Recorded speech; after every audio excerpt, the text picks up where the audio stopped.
Teacher orientation programme के इस course में आज का हमारा लेसन का टॉपिक है code of ethics part teachers का, जिसका आज हम पार्ट 3 दे रहे हैं, जिसमें है obligation towards parents, guardians, community and society. अर्थात टीचर के उनके स्टूडेंट्स के पेरेंट्स, गार्जियन, कम्युनिटी और सोसाइटी के प्रति क्या रिस्पॉन्सिबिलिटीज हैं। तो आज के लेसन की विशेष बात यह है कि यह तो हिंदी में है, किंतु आवश्यकता पड़ने पर हम इसमें अंग्रेजी के शब्दों का प्रयोग करेंगे और ये पूरी तरह सरल भाषा में है और प्रैक्टिकली है। तो कृपया इस चैप्टर, इस लेसन के सभी पॉइंट्स को बड़े ध्यान से समझने का प्रयास करें।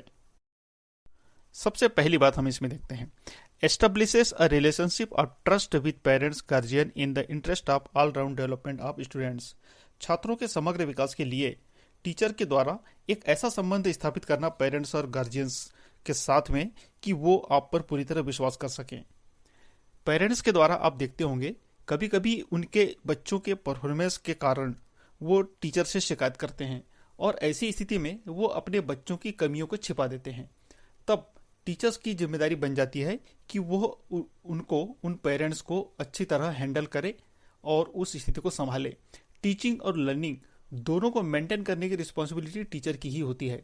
टीचर स्टूडेंट्स क्लासरूम के अंदर, क्लासरूम के बाहर, ग्राउंड में, आउटसाइड ऑफ स्कूल और पेरेंट्स, इन सभी के लिए एक सेंट्रल फिगर होता है और अच्छा कम्युनिकेशन ही सभी स्थिति को बैलेंस करता है और इसी से टीचर पेरेंट्स और स्टूडेंट्स के लिए ट्रस्ट पैदा कर सकता है।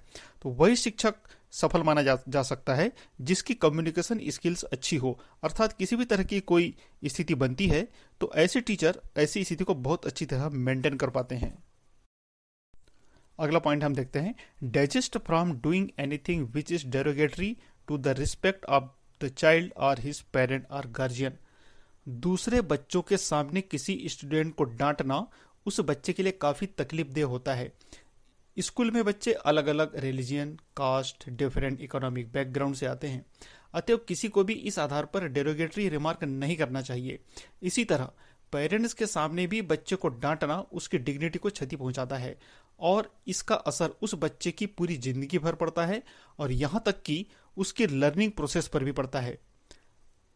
सामान्यतः यह देखा जाता है कि पेरेंट्स के द्वारा किसी बच्चे की परफॉर्मेंस यदि कम होती है तो दूसरे बच्चों से कंपेयर करता है। यही स्थिति कभी कभी टीचर्स भी करने लग जाते हैं, जबकि टीचर्स को ऐसा करने की बजाय उस बच्चे का परफॉर्मेंस को उसी से कंपेयर करते हुए ये कहना चाहिए कि बेटा तुम इससे और अच्छा कर सकते थे, चलिए कोई बात नहीं, अब हम ऐसा कुछ नया करते हैं जिससे कि आप इन सारे बच्चों से ज़्यादा बेहतर कर पाओगे। तो टीचर्स के द्वारा उसे फिर से नेग्लेक्ट करने की बजाय, फिर से उसे हतोत्साहित करने की बजाय उसे और प्रोत्साहित करना चाहिए। तो यहाँ पर विशेष बात यही है कि किसी भी बच्चे का परफॉर्मेंस का कंपैरिजन दूसरे बच्चों से कतई ना करें। तो ये एक बहुत इंपॉर्टेंट चीज़ है, क्योंकि स्कूलों में जो रिजल्ट आता है अथवा जो परफॉर्मेंस की बात आती है उसमें जनरली कंपैरिजन ही किया जाता है। तो इस चीज़ से टीचर्स को बचना चाहिए। अगला पॉइंट हम देखते हैं, strive to develop respect for the composite culture of India among students। India एक multicultural, multilingual, multi religious, faith और बिलीफ का देश है। अतएव स्टूडेंट्स में सभी के टॉलरेंस की भावना जगाने की प्राइम रिस्पॉन्सिबिलिटी टीचर की होती है। स्टूडेंट्स इसी बात को उम्र भर याद रखते हैं। वो अलग अलग धर्म से आते हैं, अलग अलग बैकग्राउंड, अलग अलग भाषाई क्षेत्र से आते हैं और इस तरह की जो स्थितियां कभी कभी निर्मित हो जाएं तो टीचर्स को ही वो सारी स्थितियां संभालनी होती है। कभी कभी शिक्षकों के द्वारा किसी कारणवश किसी एक धर्म जाति को विशेष प्रोत्साहन दिया जाना अथवा किसी धर्म की बुराई करना बहुत तकलीफदेह हो जाता है। तो ऐसा ना करते हुए टीचर को सभी के साथ में टॉलरेंट रखते हुए अच्छी भावना का परिचय देना चाहिए और बच्चों में इस तरह की किसी तरह की कोई इनटॉलरेंस की भावना पैदा ना हो। अभी वर्तमान में हम देख रहे हैं कि हमारे देश में कभी कभी इस तरह की बातें सामने आती हैं। तो ये परिस्थितियां क्यों बनी, कैसे बनी? यदि टीचर अपनी रिस्पॉन्सिबिलिटी अच्छी तरह निभाते, जो उन्हें शिष्टाचार दिया गया है, जो कोड ऑफ एथिक्स की जो बात की गई है, यदि इन सभी बातों को टीचर्स के द्वारा अच्छी तरह समझा जाता और बच्चों को इस तरह एक्टिविटी के माध्यम से समझाने का प्रयास किया जाता तो शायद इस तरह की स्थितियां कभी नहीं बनती। तो टीचर्स की यही जिम्मेदारी है कि वो ऐसे बच्चों के लिए ऐसी एक्टिविटीज अपनाए, ऐसी बातें अपनाए और इसके पहले उसे टीचर्स में स्वयं में इस तरह की बातें होनी चाहिए। अगला पॉइंट हम देखते हैं, keeps the country uppermost in mind and refrains from taking part in such activities as may spread feeling of hatred or enmity among different communities, religious and linguistic groups। ये बहुत इंपॉर्टेंट है, इसको अच्छी तरह समझने का प्रयास करते हैं। क्लासरूम में एक छोटा मल्टी कल्चरल इंडिया होता है। नेशनल इंटीग्रेशन को बनाए रखने के लिए हमेशा इंडिया फर्स्ट का कंसेप्ट सबसे बेहतर है। तो इस तरह मल्टीलिंगुअल और मल्टीकल्चरल वाले इस देश में यदि बहुत अच्छी स्थिति बनाए रखनी है तो सबसे अच्छा तरीका यही होगा कि हम इंडिया फर्स्ट की बात करें।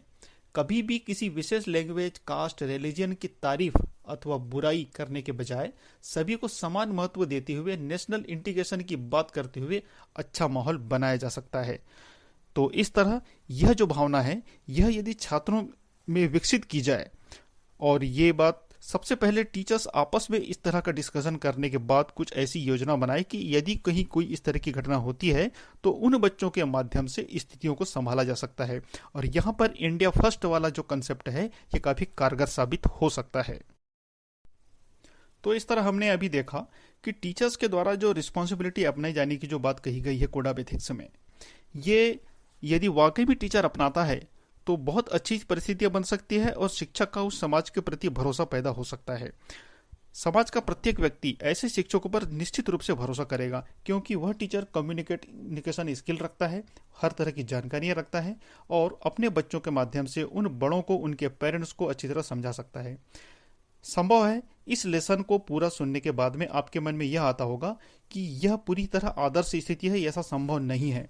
ऐसा संभव नहीं है यह बात कहना हमारे लिए बिल्कुल उचित नहीं है, क्योंकि अल्बर्ट आइंस्टाइन ने जिस तरह की बातें कही थी ये तो सभी आप जानते हैं कि कोई भी चीज असंभव नहीं है। चूंकि ये हमें असंभव इसलिए लगता है कि अभी तक शिक्षकों के द्वारा पूरी तरह ऐसा प्रयास क्या किया जाता है। आप स्वयं अपने आसपास देखें, किसी भी तरह की परिस्थिति निर्माण यदि होती है तो उसमें टीचर कितना डेडिकेट होता है और कितना अपनी तरह काम करता है। तो यदि इसे पहले नहीं किया गया कोई बात नहीं, वर्तमान में नहीं किया जा रहा है कोई बात नहीं, लेकिन क्या इसे भविष्य में नहीं किया जा सकता? इसे भविष्य में किया जा सकता है और सभी लोग मिलकर कर सकते हैं। और विशेष बात यह है कि जो यंगस्टर्स हैं जो टीचिंग का जॉब में जाना चाहते हैं अथवा जो टीचिंग का जॉब कर रहे हैं, वो लोग हमारे इस देश की इंटीग्रिटी को संभालने के लिए और मल्टीकल्चरल वाले इस देश को अच्छी तरह प्रोग्रेस दिलाने के लिए इस तरह का काम निश्चित तौर पे कर सकते हैं और करना ही चाहिए। तो ये जो कोड ऑफ एथिक्स की बात है, इस तरह के शिष्टाचार अन्य लोगों में भी करने की बात तो कही जाती है, किंतु इसकी शुरुआत स्कूलों से होती है, बच्चों से होती है। और उन बच्चों में यदि इस तरह की भावना जागृत करनी है, एक दूसरे के प्रति विश्वास पैदा करना है, एक दूसरे के प्रति कंपैरिजन न करते हुए स्वयं के प्रति कंपैरिजन यदि करना है, यदि मैंने पिछली बार इतना किया था तो अब मैं और बेहतर करूंगा, तो इसी तरह टीचर्स भी डिस्कस करके इस तरह की बातों को कर सकता है, ये ऐसी कुछ एक्टिविटीज कर सकता है। और आवश्यक नहीं है कि जो कंटेंट्स की टीचिंग कर दी जाए और उससे काम खत्म हो जाता है।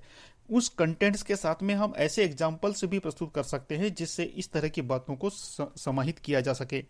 तो हमारा आपसे रिक्वेस्ट है कि इस कोड ऑफ एथिक्स को आप ज़्यादा से ज़्यादा समझने का प्रयास करें, और संभव है कि इसमें बहुत सारी बातें प्रैक्टिकली की भी जा सकती हैं। तो इसके अलावा जो अन्य दूसरे कोड ऑफ एथिक्स हैं जो विशेषकर अपने डिपार्टमेंट, अपने प्रोफेशन और अपने कलीग्स के प्रति हैं, उसके लिए हम दूसरा लेसन दे रहे हैं। तो प्लीज़ एक बार पुनः यदि आप इसमें कुछ और अच्छी चीज़ें जोड़ना चाहें अपने मन से, तो प्रैक्टिकली इन बातों को आसपास देखें और समझें और करने का प्रयास करें। So thanks for watching this video, stay tuned with us. जय हिंद।